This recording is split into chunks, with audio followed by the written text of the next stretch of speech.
Hola, bienvenidos a este nuevo encuentro. Hoy nos toca abordar el tema de las vanguardias artísticas en el siglo XX. Vamos a trabajar principalmente lo que son los primeros movimientos de vanguardia que se dan entre comienzos de siglo y las guerras mundiales. Algo importante a tomar en consideración dentro de este periodo es la diferencia entre algunos términos que pueden mezclarse, sobre todo cuando se está hablando de categorías artísticas de este periodo. Primero que nada, la idea de modernidad, de moderno. Lo moderno es todo aquello que se opone a lo clásico o a lo tradicional, ¿sí? En una forma de utilización del término de forma general. Ahora, cuando estamos hablando de la modernidad, estamos hablando particularmente de un tiempo histórico. A diferencia de los procesos de modernización, que también hacen referencias a específicos momentos, que son las transformaciones industriales, las revoluciones industriales que se sucedieron a lo largo de la historia, y es paralelo pero diferente al momento del modernismo, que es un movimiento específicamente artístico y cultural con una serie de prácticas simbólicas que incluyen a las vanguardias. La modernidad, como tiempo histórico, va a abarcar desde la Edad Moderna, que se inicia con el descubrimiento de América a partir del Renacimiento, hasta la Edad Contemporánea, que se extiende para algunos autores hasta finales del siglo XX. Otros consideran que todavía continuamos en la Edad Contemporánea, pero podemos decir que hasta el siglo XX, con seguridad, estamos hablando de un periodo moderno. La modernización, por su parte, se refiere a un proceso que tiene que ver con la revolución industrial, con los procesos que se dieron a partir de 1700, en donde primero se desarrolló lo que fue la industria hidráulica, después la industria de vapor, los sistemas de producción en masas, la automatización que se da ya en la tercera revolución industrial para la década del 70, y algunos incluso hablando de que hemos superado la cuarta revolución industrial y que con los desarrollos de IA estamos entrando en una quinta revolución industrial. Pero hace referencia a distintos procesos tecnológicos de modernización. En cambio, cuando nosotros estamos hablando de modernismo, estamos hablando de un momento particular del arte en donde algunos de estos protagonistas renovaron las formas en que se trabajaba el arte. Empezaron a pintar y a ver el mundo y a representar el mundo de una manera distinta. Este movimiento comienza a finales del siglo XIX con movimientos como el Art Nouveau, que ya estuvimos abordando, o con movimientos como el impresionismo. Incluso algunos autores incluyen estas tendencias dentro de los movimientos de vanguardia. Sin embargo, cuando hablamos específicamente de las vanguardias históricas o primeras vanguardias, estamos hablando de un momento específico que es el de la Segunda Revolución Industrial, en comienzos del siglo XX, cuando vamos a tener una burguesía totalmente enfervorizada, alegre, feliz, dispuesta a disfrutar de un tiempo de desarrollo interminable, en donde la tecnología encarnada en el tren, en la posibilidad del barco a vapor, en las tecnologías agropecuarias que estaban permitiendo muchísimo más rendimiento de las tierras, la producción de carbón y de acero que se empieza a extender precisamente para cubrir las necesidades de estas industrias anteriores.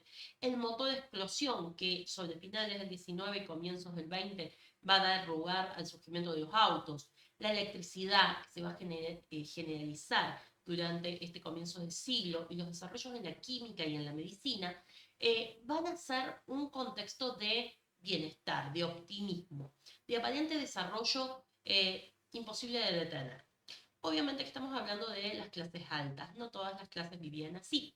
Un poco para que nos ubiquemos en el mapa de lo que estaba pasando a finales del siglo XIX, observemos esta distribución.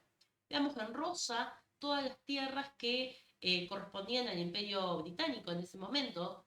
Fíjense el tamaño de las islas originales y la cantidad de territorio que en ese momento controlaban.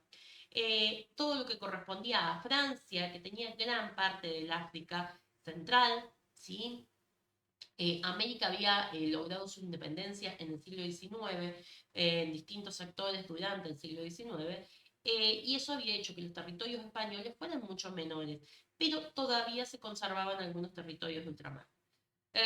Vamos a tener a otros países como Rusia, que también se va a extender bastante, y todos estos países van a estar compitiendo por tener la mayor cantidad de territorios posibles, principalmente por esta necesidad, este hambre de recursos que necesitaban para la revolución industrial. Los recursos que estaban en otros continentes, principalmente en el continente americano y en el africano, van a ser lo que más atraiga a estas grandes potencias para tratar de conquistar todo lo que estaba a disposición, según ellos, para civilizarlo o para llevarle la religión. Cada país tenía sus propias excusas. Pero esto hacía que realmente la mirada de esta Europa pequeña en relación al resto del mundo, pero con la sensación de que era el centro del mundo, fuera muy fuerte. Esto va a repercutir en los movimientos que van a surgir. El mundo, si bien estaba en esta sensación de aparente bienestar y de bonanza indefinida, se estaban gestando las tensiones entre estas distintas potencias de que algo pasaba. Pero también la gente notaba que ese mundo se había transformado, que ya no vivían en la misma sociedad y que necesitaban renovarse. Por lo tanto, la expresión también necesitaba renovarse. Estos movimientos de vanguardia los podemos asociar, y es aquí por lo que desde la cátedra nosotros consideramos que los movimientos anteriores no los incluimos dentro de lo que es las vanguardias, porque no respetan o no se incluyen en estas cuatro categorías que son las características básicas de casi todos los movimientos de vanguardia, más allá de que cada uno tenga su propia estética y forma de expresión. Primero que nada, la ruptura con el pasado y con la tradición. Todo lo que fuera reminiscencias del pasado artístico, para los vanguardistas van a ser prácticamente malas palabras. Directamente rompen con toda la tradición, no quieren respetar la historia, critican a la historia, creen que ha encorsetado al arte en un rol que no le corresponde. Muchos de ellos van a ver al arte como una militancia, y esa militancia no solo va a ser artística, sino también política y social. Y eso no corresponde con las ideas del arte tradicional, ¿sí? En donde el arte era visto más como una disciplina inspirada, muy relacionada con las musas, con algo más trascendente. En cambio, este nuevo arte va a ser un arte que trate de transformar el mundo, de poner de relieve lo que le está pasando a la sociedad y cómo esa sociedad necesita pararse ante esta nueva realidad. Esto nos va a llevar a un extremismo en lo estético. Todo lo que sea de la representación vanguardista va a ser extrema en algún sentido. Van a estar luchando continuamente por hacer algo nuevo, que rompa con ese pasado y que ponga de manifiesto sus ideales. Esto va a hacer que en alguna medida la misma vanguardia tenga en sí misma el gen de su destrucción. ¿Por qué? ¿Cómo hace un vanguardista para poder mantenerse continuamente innovando? ¿Sí? Continuamente con algo diferente, con una nueva propuesta. Después de que hace 2 o 3 cuadros más o menos en el mismo estilo, el artista empieza a repetirse a sí mismo.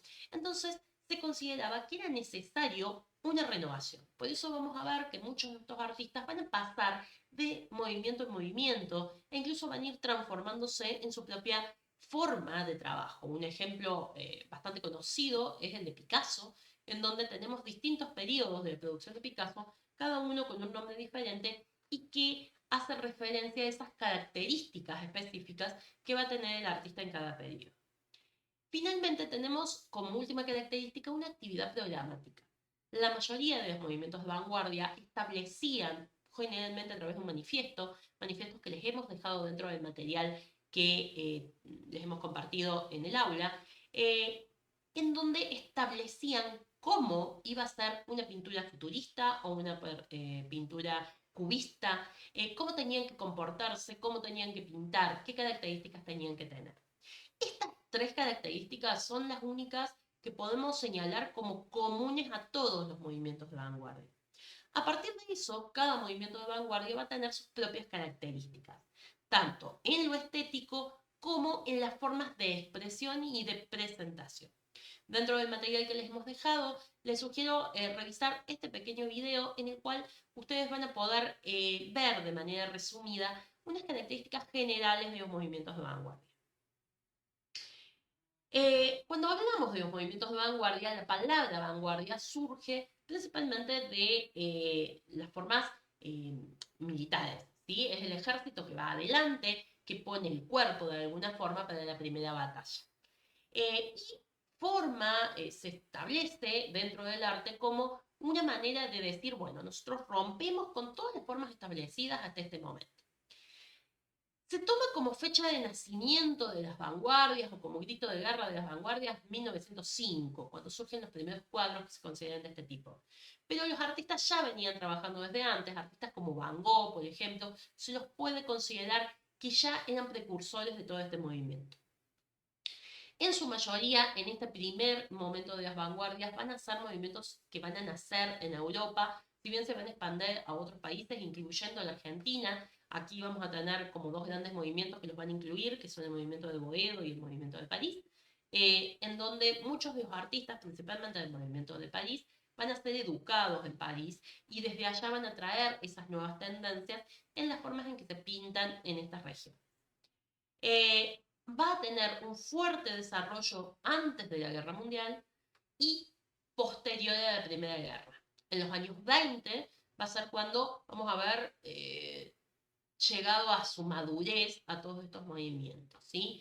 Una película que retrata muy bien este periodo es Medianoche en París, que muestra cuál es la relación de estos artistas entre sí, cómo se reunían, cómo colaboraban entre sí, y que era un movimiento muy consciente de sí mismo, que existían como movimiento artístico. Estos movimientos van a ser impulsados un poco por las transformaciones tecnológicas y económicas, por un mundo que ya no era el que había sido, ya había dejado atrás ese mundo medieval, ese mundo renacentista, era un mundo altamente tecnologizado, después de la Primera Guerra aún mucho más, con comunicaciones sumamente veloces, un mundo mucho más pequeño, ya que se lo podía recorrer en muy poco tiempo a través de las nuevas tecnologías de transporte y el surgimiento de nuevas potencias que establecían puntos de fuerza fuera de la propia Europa, como fue Estados Unidos principalmente o Japón. El automóvil va a generalizarse en el mundo y va a hacer que la gente sienta una nueva independencia. Incluso tengamos en cuenta que los primeros vehículos generados por Ford estaban pensados para las clases trabajadoras. Entonces no eran solamente objetos de lujo. Se podían acceder desde clases medias o medias altas. Entonces realmente se produce una forma generalizada de percibir el mundo muy diferente a lo que habían sido 20 o 30 años atrás. La economía y el comercio se van a dar a nivel global y se van a expandir por todo el planeta a partir de principalmente estos desarrollos del transporte, pero también de las comunicaciones. Vamos a tener el desarrollo del psicoanálisis con una forma totalmente nueva de concebir al hombre, analizando la propia psiquis del hombre y su funcionamiento psíquico, a diferencia de las formas relacionadas a la religión en diferentes enfoques que habían sido prevalentes hasta ese momento.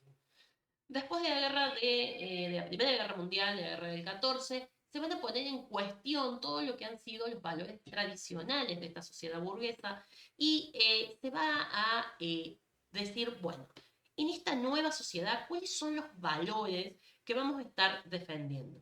Y desde allí los artistas van a empezar a producir sus nuevas obras. De esa manera, los artistas van a romper con los estilos anteriores. Esto de la ruptura con el pasado es presente todo el tiempo.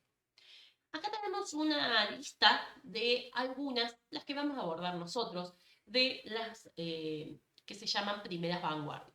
Eso no significa que sean las únicas. Ha habido otros movimientos que también se les puede considerar como vanguardias, si bien han tenido por ahí menos repercusión. Entonces vamos a tomar estas como las más grandes o las más representativas de esta primera etapa hasta que llega la Segunda Guerra Mundial. El fauvismo. El fauvismo va a ser un movimiento que se va a caracterizar principalmente por el uso del color. En cada uno de los movimientos nosotros hemos logrado o hemos propuesto esta síntesis a partir de sus influencias, una descripción general y las palabras clave que lo pueden representar. El fauvismo se caracteriza por el color. Los fauves gritan con sus pinturas aquello que sienten, la subjetividad. ¿Sí? Y tratan de hacer una síntesis de lo que va pasando. Recordemos que es un mundo en el que está pasando mucho al mismo tiempo. ¿Sí? Estalla la Primera Guerra, el mundo se transforma, y eso hace que los fauves quieran decir todo eso en cada una de sus obras. Eso hace que realmente sea mucho lo que están tratando de expresar en cada momento. Comienza poco antes de la Primera Guerra, ¿sí? Incluso en estos movimientos podemos dar como tiempos de finalización, cuando se dejó de pintar en este estilo, justamente porque los mismos artistas cambiaban hacia otras tendencias. Vamos a ver un fuerte predominio del color por sobre el dibujo. El dibujo ya no es tan representativo, ni siquiera muy figurativo, sino que lo que interesa es el uso expresivo de ese dibujo y sobre todo de esos colores. Por ejemplo, aquí tenemos una obra de Matisse, Armonía en Rojo, en donde vemos una mujer poniendo una mesa, una ventana. Sin embargo, prácticamente no hay contrastes, no hay profundidad, sino que vamos a tener todo basado en los colores, en una paleta con mucha naturaleza, pero que va a estar representando esas figuras en colores muy expresivos sobre lo que estaba pasando. También otra obra de Matisse, quizás una de las más famosas del movimiento, Retrato con raya verde. En este caso, este retrato de la mujer en colores totalmente distintos a los que tienen que ver con la representación realista o figurativa, en donde lo que interesa es la expresión del dibujo, no su fidelidad al real, ¿sí? Sino cómo lo ve el artista. Esto era algo que solamente se pudo dar después del impresionismo, después de la ruptura que produce el impresionismo con la tradición o la ruptura que también produce el romanticismo. Pero los fauves lo llevan a un extremo mucho mayor. De cada uno de estos movimientos hemos seleccionado pequeños videitos que les van a resumir sus características, tanto pictóricas como contextuales. Les recomiendo poder recorrerlos a estos materiales y poder valorar cada uno de estos movimientos, sobre todo aquellos que ustedes utilicen para desarrollar los trabajos que les vamos a proponer. Después tenemos el orfismo. El orfismo va a estar también un movimiento en donde el color va a ser muy importante, pero va a tener una relación muy importante con las formas geométricas. Cada vez se va yendo más hacia la abstracción. Vamos a ver estructuras bien marcadas y una relación muy fuerte con el color a la hora, perdón, con el sonido a la hora de concebir la obra. Estos artistas se valían del sonido para pensar sus obras. Los colores son vibrantes, se trata de muchísima abstracción, mucho dinamismo. La luz y el ritmo va a ser continuo, va a haber un ritmo visual que se ve a través de los colores y del uso de la composición. Y va a entrelazar tendencias del cubismo y del fauvismo. Fíjense, aquí tenemos otra obra del orfismo, ¿sí? En donde vemos ya algo un poco más figurativo, pero desde una visión casi imposible de la Torre Eiffel, ¿sí? Otra corriente muy representativa de comienzos de siglo y quizás la más asociada a lo que estaba pasando en la sociedad va a ser el expresionismo. En el expresionismo, que va a tener también influencias del impresionismo y del simbolismo, vamos a ver un uso del color sumamente subjetivo, pero también de los dibujos, la forma en que se dibuja es sumamente subjetiva y casi toda bastante pesimista. Van a tender hacia buscar las pinceladas que se noten y que muestren lo que cada artista está sintiendo en cada momento. Tienen una fuerte vinculación ideológica, algunos más hacia el comunismo, otros incluso hacia el naciente nazismo, pero todos muy fuertemente asociados a lo que va a ser el desarrollo del psicoanálisis con la primacía del yo, de la libertad individual, ¿sí?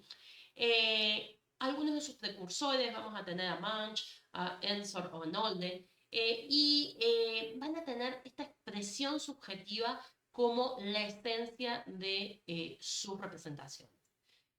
El expresionismo se va a dar en el contexto de una Alemania sumamente compleja, ¿sí?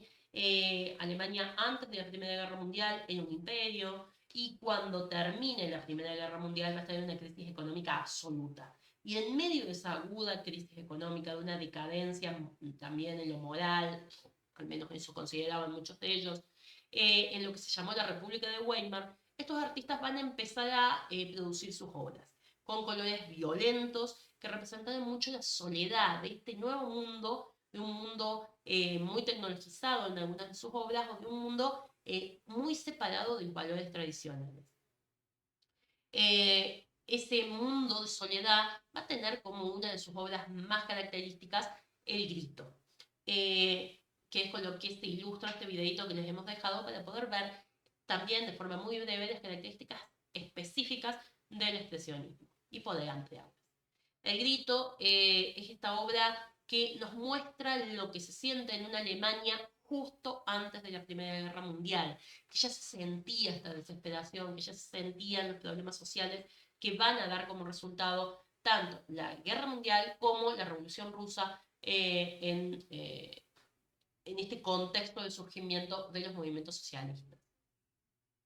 Por otro lado, tenemos otros movimientos como la nueva objetividad, que si bien tiene una representación bastante figurativa, vamos a ver que esa figuración va a tener una cuota de crítica social, la forma de representar a las personas, en donde se marca mucho la soledad en medio de esa nueva sociedad que es muy dinámica, muy veloz, que está siempre en movimiento, va a tener mucha influencia del expresionismo y va a mostrar que su arte representa las tensiones que están generándose en la época en que se produce. Surge al terminar la Primera Guerra Mundial y también surge en el contexto de Alemania. Entonces vamos a ver una crítica bastante fuerte a la burguesía alemana, que era la que se la condenaba de alguna forma como los causantes de la gran crisis económica que estaba atravesando Alemania. Van a tomar muchos temas urbanos y la deformación de los rostros o de las formas van a ser una de sus características principales. Más de sus características van a poder ver en este otro video que les dejamos aquí. También lo van a poder expresar en forma muy breve para poder recorrer cada uno de estos movimientos. Fíjense en este cuadro, por ejemplo, donde vemos la representación de la ciudad, ¿sí? Pero en forma totalmente caótica, desesperada, esa ciudad que abruma, que cubre todo y que no da ni siquiera espacio para poder respirar, ¿sí? Llegamos a uno de los movimientos más conocidos de las vanguardias, que es el cubismo, representado, impulsado y como su ícono a Picasso, ¿sí? Este es uno de los cuadros de Picasso, en donde lo que vamos a ver es cómo el cubismo deja por completo la representación figurativa y mucho más el punto de fuga y pasa a ser una pintura sumamente intelectual. Nosotros podemos ver en los rostros, por ejemplo, la representación del rostro desde distintos ángulos en el mismo plano. Entonces vemos un movimiento que está incorporado dentro de la misma pintura. Recordemos que ya la fotografía y el cine están en pleno desarrollo, en pleno auge. El cine está siendo muy producido dentro de los contextos europeos, particularmente en el contexto alemán. Y esto hace que el arte busque nuevos lugares, nuevas formas en las que se puede expresar. La pintura ya no necesita copiar al mundo. Entonces, se buscan estas nuevas maneras. En este caso, a partir de la fragmentación de la persona o del objeto representado, de utilización de transparencias en varias partes, vamos a poder ver momentos en donde se ve a través de los objetos o de sus miradas desde múltiples ángulos y siempre con formas geométricas. comienza a partir de 1910 aproximadamente, y vamos a ver algunas obras incluso con la utilización de collage a partir de 1912. Eh, no trabajan con la luz, el color lo usan de forma incipiente o muy limitada. Lo que más trabajan es el dibujo, la geometría y la manera de representar. El espacio tridimensional es lo que va a estallar en el cubismo. El cubismo va a dejar de representar el espacio tridimensional y cada vez más lo va a hacer un espacio abstracto que ilustre lo que está pasando en el espacio real. Aquí les dejamos otro material también muy breve para poder explorarlo.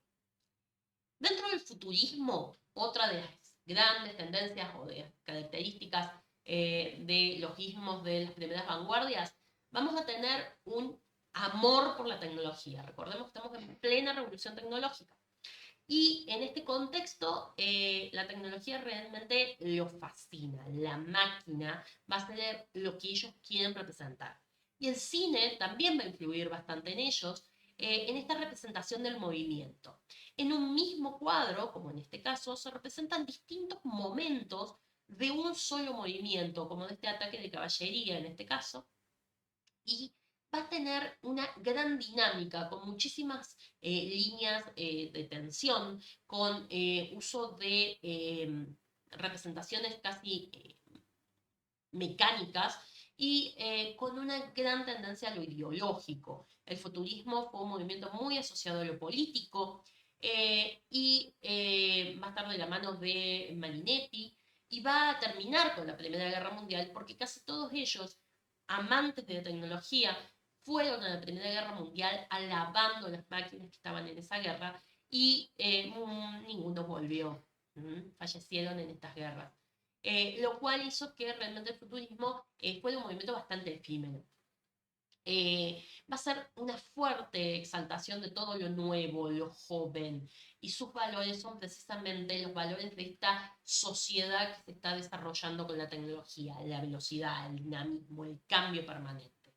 Deja por detrás todo lo que sean los temas tradicionales como el desnudo, como el retrato, y pasan a representar esas nuevas tecnologías. De esa manera, el espectador puede ver cómo está el movimiento produciéndose dentro del cuadro. Por ejemplo, en este cuadro, fíjense incluso el nombre, ¿sí? Automóvil más velocidad más luz. Y esa percepción en pinceladas rápidas, en dibujos rápidos, que muestren el movimiento. ¿Sí? Aquí manifestación patriótica, también otra obra de futurismo. Como siempre, les dejamos otro material para que puedan explorarlo con más detalle. Otro movimiento también muy característico de la época lo va a ser el dadaísmo. ¿Sí? El dada, conocido como un movimiento que toma su nombre de una forma muy azarosa. Hablan del diccionario y señalan una palabra. La palabra que señalan es dada. Y dada en el diccionario decía que era la pronunciación que hacían los niños cuando recién empezaban a hablar. Y a partir de eso dijeron, bueno, eso vamos a hacer nosotros, como niños que empiezan a construir un lenguaje nuevo, ¿sí? Y van a trabajar mucho con el collage y con una técnica que va a ser muy propia del dadaísmo, que es el ready-made, es decir, aquello que encontramos en cualquier lugar y que decimos, bueno, esto a partir de ahora yo lo considero como arte. Va a ser un arte en donde la ironía va a estar muy presente y también la protesta contra las formas tradicionales del arte y principalmente sus instituciones, como por ejemplo el museo. Y también la liberación del inconsciente en asociaciones libres que de otra forma no se hubiesen producido.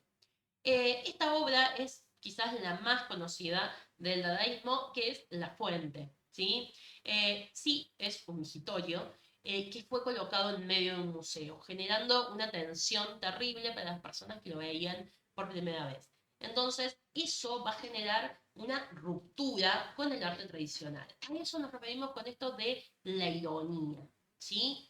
Es un movimiento que trata de mostrar la desesperación de esta época, la desesperación de una Europa que se ve destruida por la Primera Guerra Mundial.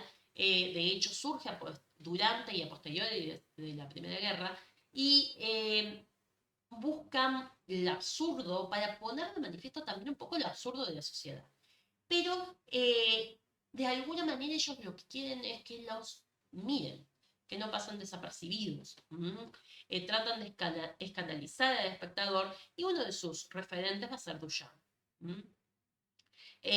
Muchas de sus obras son realmente muy extrañas, en donde uno ve asociaciones muy libres, y justamente lo que tratan es de lograr ese subconsciente totalmente liberado.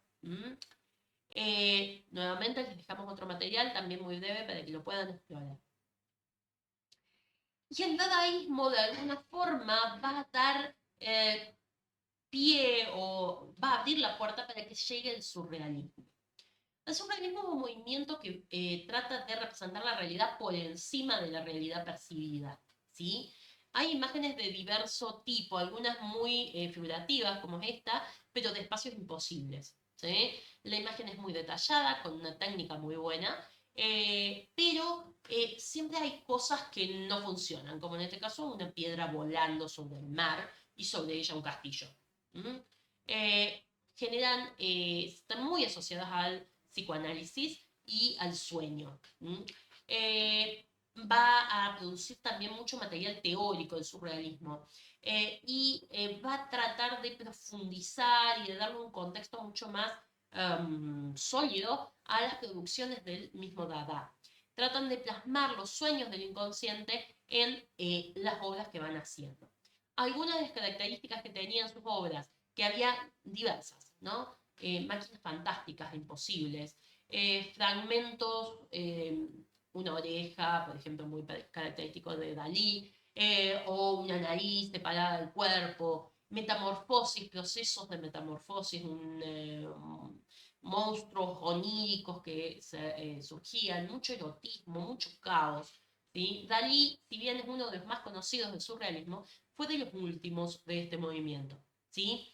Después vamos a tener a otros artistas como Magritte o Ernst, que van a ser realmente protagonistas del nacimiento del surrealismo. Aquí también les dejamos otro video muy breve en donde explica las características pictóricas específicas del surrealismo.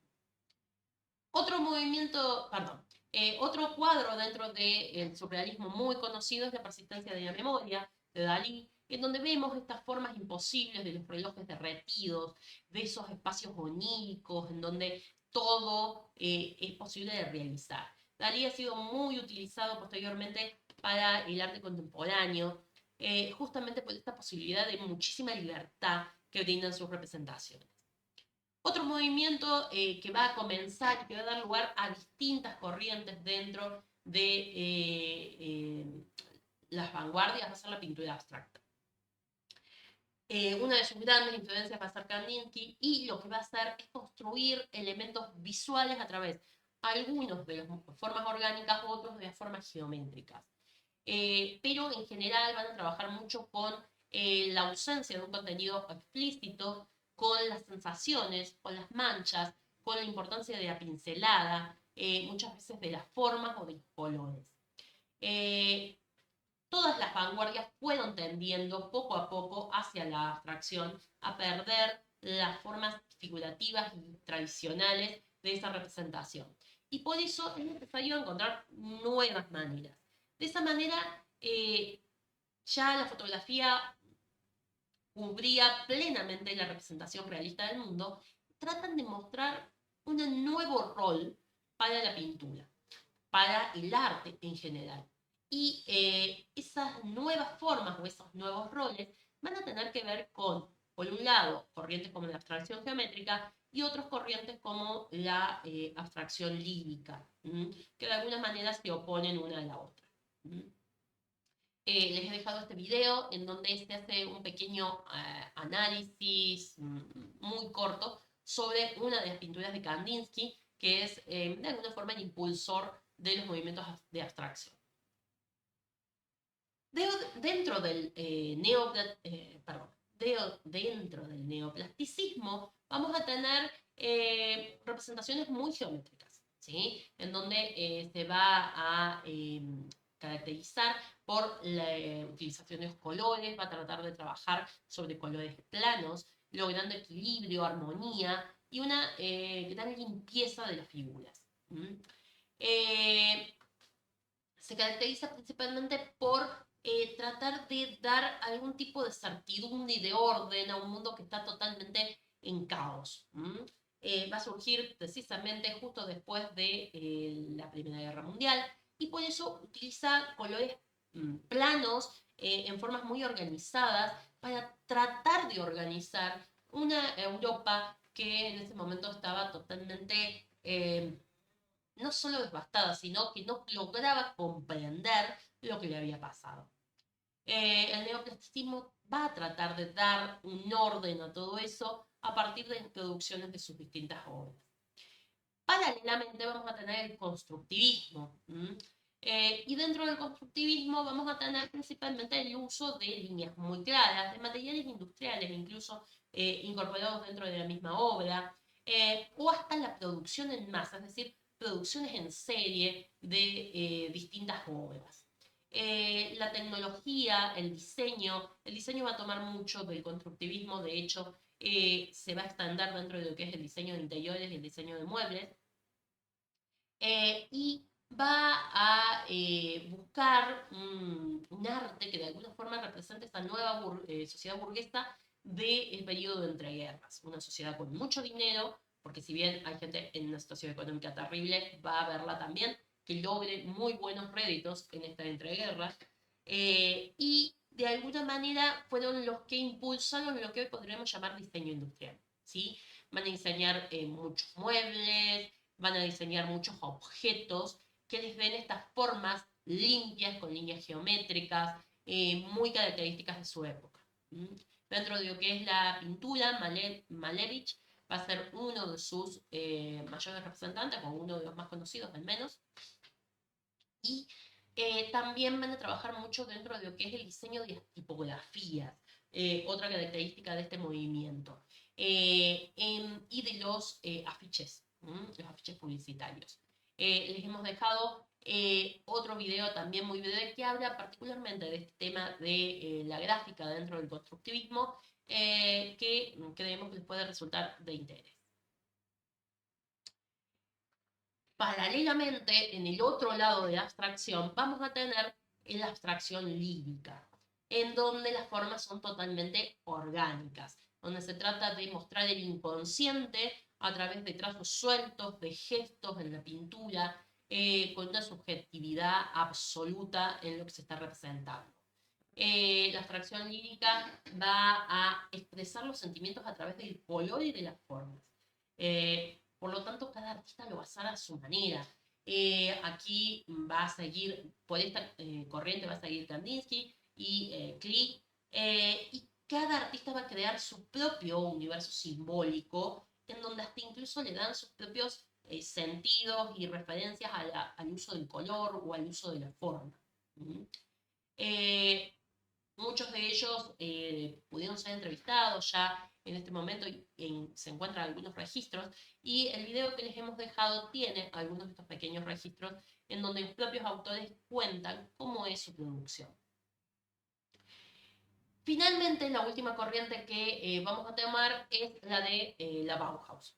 La Bauhaus podemos decir que no es una corriente artística en sí misma, pero sí es una escuela, y va a ser muy importante principalmente para el diseño, tanto de interiores como la arquitectura, como el diseño de moda, y de la gráfica también, por cierto. Por eso la hemos incluido. Bauhaus fue una escuela de diseño que se establece primero en Weimar, después se va a trasladar, sobre todo cuando llegue el nazismo al poder, porque le van a perseguir mucho. Es una escuela que trata de buscar la funcionalidad, lo simple, el equilibrio, el diseño. Vamos a ver que generan muchas tipografías, por lo general de este estilo, como las que vemos aquí, con diseños muy geométricos, en donde cada forma tenía su valor en relación a su tamaño, a su forma y a su color. Entonces, todo esto se va a integrar en la producción de distintos muebles. Les hemos dejado aquí un enlace a varios diseños diseños de muebles y de casas, principalmente muy emblemáticos de este movimiento que les recomendamos recorrer. Es un movimiento muy actual que al día de hoy se sigue utilizando muchísimo en el diseño de muebles principalmente y decoración de interiores. Y también en gráfica. Estos colores planos, las formas geométricas, se utilizan mucho. Y que se mantiene vigente de forma permanente. La Bauhaus va a desaparecer en un momento durante la persecución nazi, pero va a volver y en la actualidad se trata de una escuela muy grande, una universidad de diseño especializada que realmente impulsa el diseño europeo y particularmente el diseño alemán. Aquí en este video un poco cuenta la historia de forma muy breve, pero nos cuenta la historia de estos pioneros que formaron la Bauhaus, entre los cuales se encontraron algunas mujeres. Y eso ya nos habla de una época que está cambiando, que se está transformando.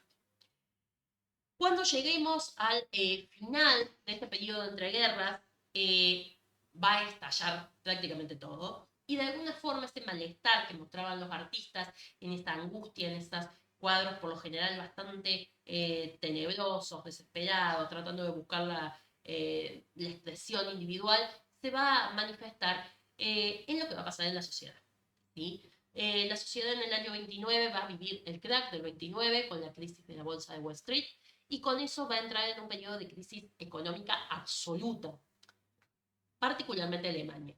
Y esto va a llevar al poder a un personaje que nos va a abrir el siguiente periodo que vamos a hablar, que son las segundas vanguardias, y es Hitler. No por haber sido un artista tan destacado, si bien lo fue, sino principalmente por la influencia que tuvo en el mundo y las consecuencias que generó en la sociedad y que se vieron reflejadas en el arte. Así que nos vemos en el siguiente video. Muchas gracias a todos.